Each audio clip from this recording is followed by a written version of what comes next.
अस्सलाम वालेकुम। तो बात करते हैं हीम डिग्रेडेशन की। देखिए, हमने बात की थी रेड ब्लड सेल्स हीम की सिंथेसिस की।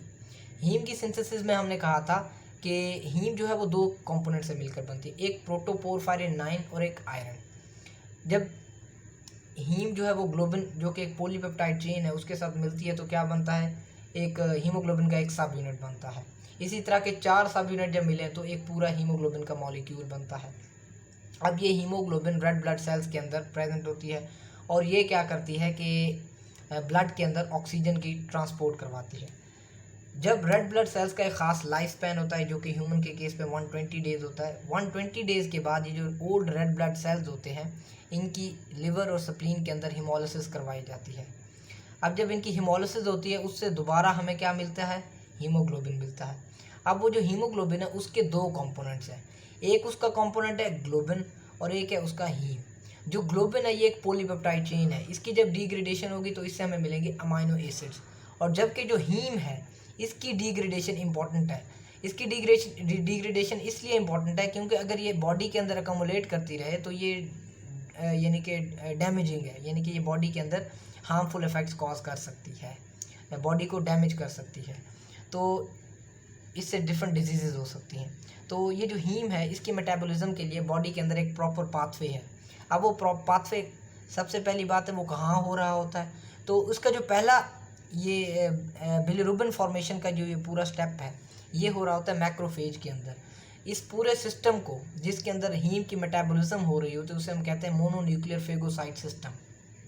ठीक है, अब देखते हैं इसका पहला स्टेप कैसे हो रहा है। देखिए, पहले स्टेप के अंदर हीम जो है वो in the presence of heme oxygenase enzyme, heme oxygenase enzyme की प्रेजेंस में हीम जो है वो ऑक्सीजन NADPH और H पॉजिटिव आइंस की प्रेजेंस में कन्वर्ट हो जाती है बिलीवर्डिन में। इस स्टेप के अंदर 3 ऑक्सीजन के जो एटम्स हैं वो ऐड हो जाते हैं हीम के अंदर। इसका रिजल्ट ये होता है कि जो हीम है वो एक साइक्लिक टेट्रापाइरोल है, जबकि जो बिलीवर्डिन है वो इन 3 ऑक्सीजन एटम्स के ऐड होने की वजह से लीनियर टेट्रापाइरोल बन जाता है।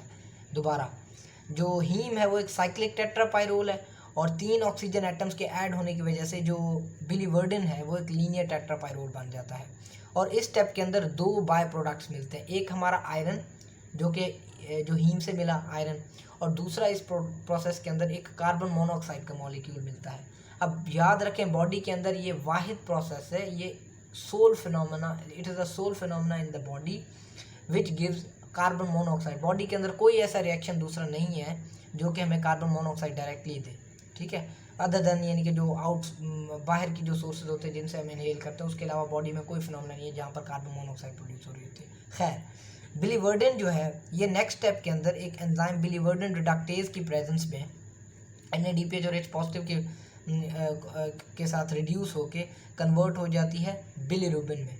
अब ये जो बिलीरुबिन है ये प्लाज्मा के अंदर इनसॉल्युबल है। अब ये मैक्रोफेज से बाहर निकलेगा और ब्लड के अंदर आएगा।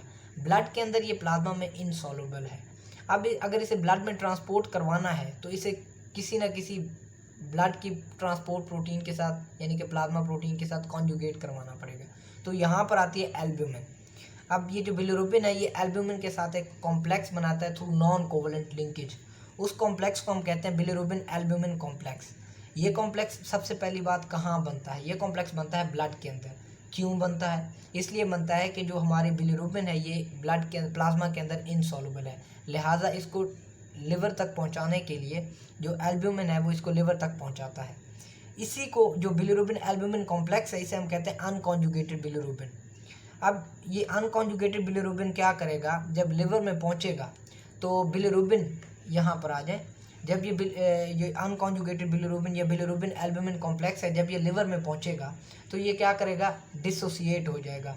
एल्ब्यूमिन जो होगी वो अलहदा हो जाएगी और ये दोबारा ब्लड में सर्कुलेट करना शुरू हो जाएगी। एल्ब्यूमिन प्लाज्मा प्रोटीन है और जो बिलिरुबिन है ये यहाँ से फैसिलिटेटेड डिफ्यूजन के थ्रू हेपेटोसाइट के अंदर एंटर हो जाएगा। लिवर के अंदर बात करें, हेपेटोसाइट के अंदर एंटर होने के बाद फिर वही बात आ जाती है कि ये एक डैमेज यानी कि ये इसकी हेपेटोसाइट की डिस्ट्रक्शन कॉज कर सकता है। इसलिए हेपेटोसाइट के अंदर फॉर द टाइम बीइंग इसको डिफरेंट प्रोटीन्स के साथ कॉन्जुगेट करवाया जाता है। उनके अंदर जो सबसे इम्पोर्टेंट है वो लाइगेंडिन है, तो बिलिरुबिन को लाइगेंडिन के साथ कॉन्जुगेट करवाया जाता है। नेक्स्ट स्टेप के अंदर क्या होता है, ये जो बिलिरुबिन है ये in the presence of an enzyme bilirubin UDP glucuronosyl transferase. नाम बहुत मुश्किल है और मैं भी इसको यानी कि प्रोनाउंस करते करते अटक जाता हूँ। खैर, इसको हम ये कह सकते हैं बिलिरुबिन यूजीटी। तो बिलिरुबिन यूजीटी की प्रेजेंस में ये कन्वर्ट हो जाएगा इनटू बिलिरुबिन डाइग्लूकोनाइड। अब इस प्रोसेस के अंदर two molecules of UDP glucuronic acid, ये जो यूडीपी है ये है यूरिडीन डाइफॉस्फेट, और यूरिडीन डाइफॉस्फेट के साथ ग्लूक्रोनिक एसिड एक कॉम्प्लेक्स बनाता है, यूडीपी ग्लूक्रोनिक एसिड कॉम्प्लेक्स। अब ये कॉम्प्लेक्स क्या करेगा, ये बिलिरुबिन को 2 ग्लूक्रोनाइड रेजिड्यूज देगा और बाकी जो यूडीपी है वो रिलीज़ हो जाएगा। तो ये जो जब बिलिरुबिन के साथ 2 डाइग्लूक्रोनाइड रेजिड्यूज लगेंगे तो इस रिजल्टेंट कंपाउंड को हम कहेंगे बिलिरुबिन डाइग्लूक्रोनाइड। अब इसी बिलिरुबिन डाइग्लूक्रोनाइड को हम कहते हैं कॉन्जुगेटेड बिलिरुबिन। इसको हम क्या कहते हैं, इसको हम कहते हैं कॉन्जुगेटेड बिलिरुबिन। और इसकी जो सॉल्युबिलिटी होती है वो as compare to unconjugated bilirubin ज़्यादा होती है, ये ज़्यादा सॉल्युबल है। और यही जो बिलिरुबिन डाइग्लूक्रोनाइड है ये असल में it is a component of bile. इसे किस में फिर इसे कहाँ भेजा जाता है, बाइल के अंदर। अब बाइल से ये जो कॉन्जुगेटेड बिलिरुबिन है इसकी 3 फेट्स हैं। 3 फेट्स कौन सी हैं, ये जो कॉन्जुगेटेड बिलिरुबिन है ये गट के अंदर जब आएगा, बाइल जो है ज़ाहिर है वो रिलीज़ होगा किसके अंदर, स्मॉल इंटेस्टाइन के अंदर। स्मॉल इंटेस्टाइन से जब बाइल आता है लार्ज इंटेस्टाइन में तो इसकी 3 फेट्स हैं। जो हमारी गट है उसके अंदर डिफरेंट टाइप्स के बैक्टीरिया हैं, वो क्या करेंगे, इस कॉन्जुगेटेड बिलिरुबिन को रिड्यूस करके यूरोबिलिनोजिन में कन्वर्ट कर देंगे। अब ये जो यूरोबिलिनोजिन है ये एक कलरलेस कंपाउंड है, इसके 3 फेट्स हो सकती हैं। सबसे पहली फेट ये वाली, पहली फेट ये है कि वो जो बैक्टीरिया हैं वो दोबारा इस यूरोबिलिनोजिन को ऑक्सीडाइज करके एक ब्राउन कलर का कंपाउंड है जिसे हम कहते हैं स्टर्कोबिलिन, ब्राउन कलर का कंपाउंड है जिसे हम कहते हैं स्टर्कोबिलिन, ये उसे स्टर्कोबिलिन में कन्वर्ट कर दें। अब वो जो स्टर्कोबिलिन है वो फीसिस के अंदर चला जाएगा और फीसिस से वो बाहर निकल आएगा, यानी कि एक्सक्रीट हो जाएगा। इसी वजह से हम कहते हैं कि जो फीसिस है उसका कलर ब्राउनिश सा होता है। वो क्यों होता है, वो स्टर्कोबिलिन की वजह से। इसकी दूसरी फेट ये है कि ये जो यूरोबिलिनोजिन है ये दोबारा गट से रीएब्जॉर्ब हो जाए और ब्लड यानी कि एंटेरोहेपेटिक सर्कुलेशन के थ्रू दोबारा लिवर में जाए और लिवर से दोबारा ये क्या करेगा, बाइल में आएगा, बाइल से फिर स्मॉल इंटेस्टाइन से फिर क्या करेगा, एब्जॉर्ब होकर ब्लड में, ब्लड से फिर लिवर, लिवर से, इस तरह यानी कि ये साइकिल रिपीट करता रहेगा। इस पूरे साइकिल को हम कहते हैं एंटेरोहेपेटिक यूरोबिलिनोजिन साइकिल।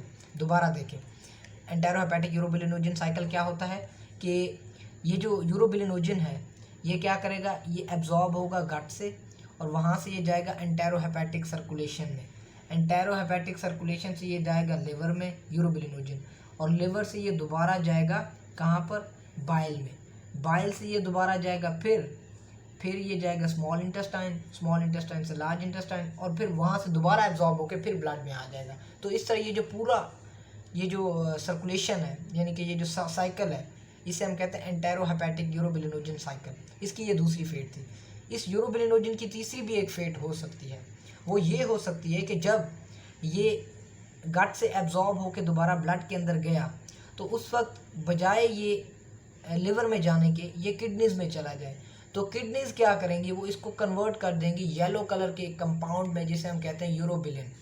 ये जो यूरोबिलिन है ये एक्सक्रीट हो जाएगा यूरिन में और यही यूरोबिलिन असल में यूरिन को उसका येलो कलर प्रोवाइड करता है। तो अगर कभी हमसे पूछ लिया जाए कि the yellow colour of the urine is due to which compound, तो वो यूरोबिलिन होता है जिसकी वजह से यूरिन का कंपाउंड येलो होता है। So this is all about heme degradation in the body. So hope so कि वीडियो आपको पसंद आई होगी और समझ भी कुछ ना कुछ आई होगी। अल्लाह हाफिज़, थैंक यू।